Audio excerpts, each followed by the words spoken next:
ओम शांति। आज बाप दादा के 8 अप्रैल 2021 के ईश्वरीय महावाक्य हैं। मीठे बच्चे, तुम्हें फूल बन सबको सुख देना है। फूल बच्चे मुख से रत्न निकालेंगे। प्रश्न, फूल बनने वाले बच्चों प्रति भगवान की कौन सी ऐसी शिक्षा है जिससे वह सदा खुशबूदार बना रहे? उत्तर, हे मेरे फूल बच्चे, तुम अपने अंदर देखो कि मेरे अंदर कोई आसुरी अवगुण रूपी कांटा तो नहीं है। अगर अंदर कोई कांटा हो तो जैसे दूसरे के अवगुण से नफरत आती है, वैसे अपने आसुरी अवगुण से नफरत करो तो कांटा निकल जाएगा। अपने को देखते रहो। मनसा वाचा कर्मणा, ऐसा कोई विकर्म तो नहीं होता है जिसका दंड भोगना पड़े। ओम शांति। रूहानी बच्चों प्रति रूहानी बाप बैठ समझाते हैं। इस समय यह रावण राज्य होने के कारण मनुष्य सब हैं देह अभिमानी, इसलिए उन्हों को जंगल का कांटा कहा जाता है। यह कौन समझाते हैं? बेहद का बाप, जो अब कांटों को फूल बना रहे हैं। कहाँ कहाँ माया ऐसी है जो फूल बनते बनते फट से फिर कांटा बना देती है। इसको कहा ही जाता है कांटों का जंगल। इसमें अनेक प्रकार के जानवर मिसल मनुष्य रहते हैं मनुष्य, परंतु एक दो में जानवरों मिसल लड़ते झगड़ते रहते हैं। घर घर में झगड़ा लगा हुआ है। विषय सागर में ही सब पड़े हैं। यह सारी दुनिया बड़ा भारी विष का सागर है जिसमें मनुष्य गोते खा रहे हैं। इसको ही पतित भ्रष्टाचारी दुनिया कहा जाता है। अभी तुम कांटों से फूल बन रहे हो। बाप को बागबान भी कहा जाता है। बाप बैठ समझाते हैं। गीता में है ज्ञान की बातें, और फिर मनुष्यों की चलन कैसी है वह भागवत में वर्णन है। क्या क्या बातें लिख दी हैं। सतयुग में ऐसे थोड़े ही कहेंगे। सतयुग तो है ही फूलों का बगीचा। अभी तुम फूल बन रहे हो। फूल बनकर फिर कांटे बन जाते हैं। आज बड़ा अच्छा चलते, फिर माया के तूफान आ जाते हैं। बैठे बैठे माया क्या हाल कर देती है। बाप कहते रहते हैं, हम तुमको विश्व का मालिक बनाते हैं। भारतवासियों को कहते हैं, तुम विश्व के मालिक थे। कल की बात है, लक्ष्मी नारायण का राज्य था। हीरे जवाहरातों के महल थे। उनको कहते ही हैं गार्डन ऑफ अल्लाह। जंगल यहाँ है, फिर बगीचा भी यहाँ होगा ना। भारत स्वर्ग था, उसमें फूल ही फूल थे। बाप ही फूलों का बगीचा बनाते हैं। फूल बनते बनते फिर संग दोष में आकर खराब हो जाते हैं। बस बाबा, हम तो शादी करते हैं, माया का भपका देखते हैं ना। यहाँ तो है बिल्कुल शांति। यह दुनिया सारी है जंगल।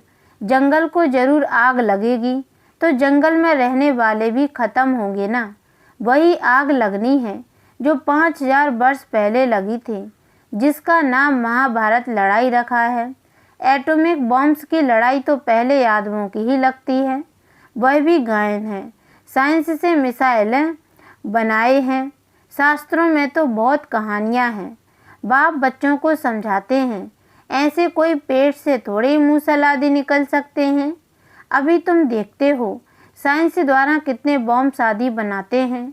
सिर पे 2 बॉम्ब ही लगाए तो कितने शहर खत्म हो गए, कितने आदमी मरे, लाखों मरे होंगे।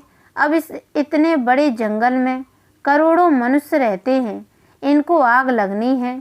शिव बाबा समझाते हैं, बाप तो फिर भी रहमदिल है। बाप को तो सबका कल्याण करना है। फिर भी जाएंगे कहाँ?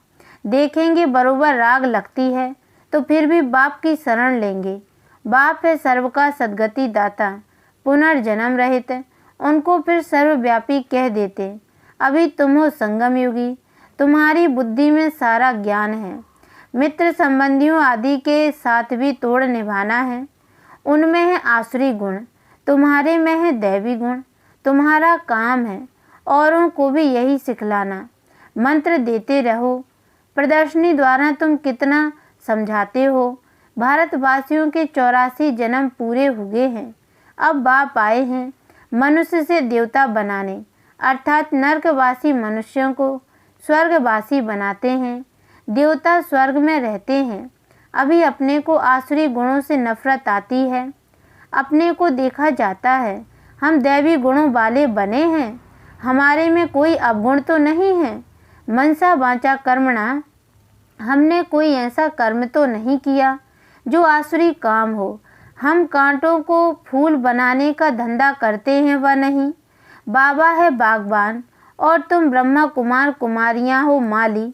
किस्म किस्म के माली भी होते हैं। कोई तो अनाड़ी है जो किसको आप समान नहीं बना सकते। प्रदर्शनी में बागबान तो नहीं जाएंगे, माली जाएंगे। यह माली भी शिव बाबा के साथ है, इसलिए यह भी नहीं जा सकता।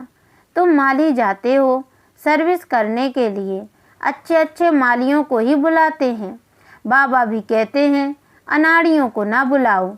बाबा नाम नहीं बतलाते हैं। थर्ड क्लास माली भी है ना। बागबान प्यार उनको करेंगे जो अच्छे अच्छे फूल बनाकर दिखाएंगे। उस पर बागबान खुश भी होगा। मुख से सदैव रत्न ही निकालते रहते हैं। कोई रत्न के बदले पत्थर निकालेंगे तो बाबा क्या कहेंगे? शिव पर अक्के फूल भी चढ़ाते हैं ना, तो कोई ऐसे भी चढ़ते हैं ना। चलन तो देखो कैसी है। कांटे भी चढ़ते हैं, चढ़कर फिर जंगल में चले जाते हैं। सतो प्रधान बनने बदले और ही तमो प्रधान बनते जाते हैं। उनकी फिर क्या गति होती है? बाप कहते हैं मैं एक तो निष्कामी हूँ और दूसरा परोपकारी हूँ। पर उपकार करता हूँ भारतवासियों पर जो हमारी ग्लानि करते हैं। बाप कहते हैं मैं इस समय ही आकर स्वर्ग की स्थापना करता हूँ। किसको कहो स्वर्ग चलो तो कहते स्वर्ग में तो हम यहाँ है ना। अरे स्वर्ग होता है सतयुग में, कलयुग में फिर स्वर्ग कहाँ से आया? कलयुग को कहा ही जाता है नर्क। पुरानी तमो प्रधान दुनिया है। मनुष्यों को पता ही नहीं है कि स्वर्ग कहाँ होता है। स्वर्ग आसमान में समझते हैं।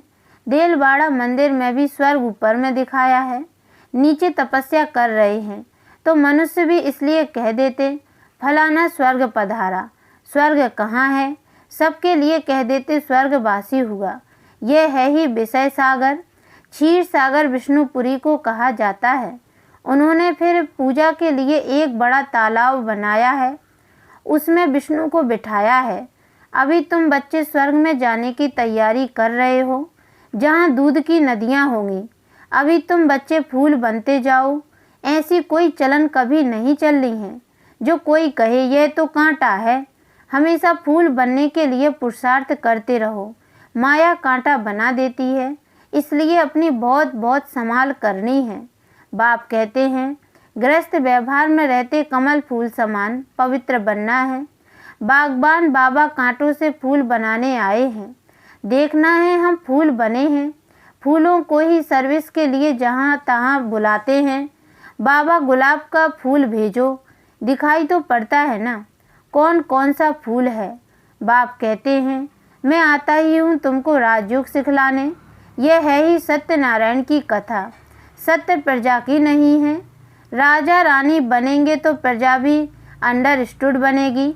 अभी तुम समझते हो राजा रानी तथा प्रजा कैसे नंबरवार बनती है। गरीब जिनके पास 2-5 रुपया भी नहीं बचता है वह क्या देंगे? उनको भी उतना मिलता है जितना 1000 देने वाले को मिलता है। सबसे ज़्यादा भारत गरीब है।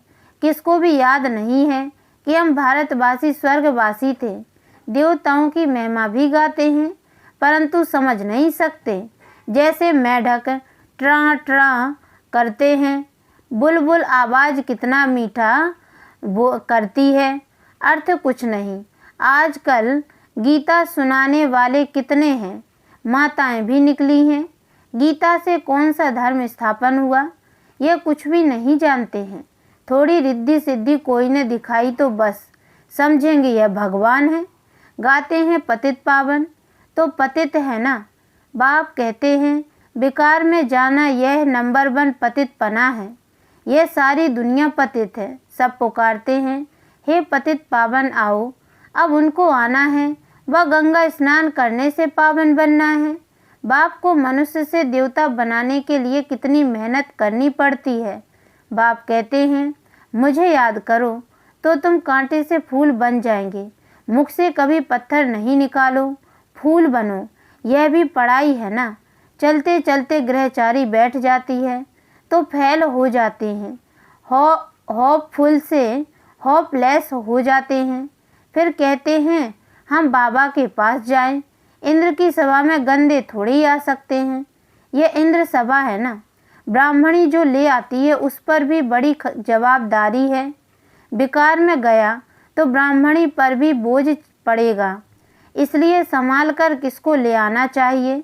आगे चल तुम देखेंगे साधु संत आदि सब क्यू में खड़े हो जाएंगे। भीष्म पितामह आदि का नाम तो है ना। बच्चों की बड़ी विशाल बुद्धि होनी चाहिए। तुम किसी को भी बता सकते हो।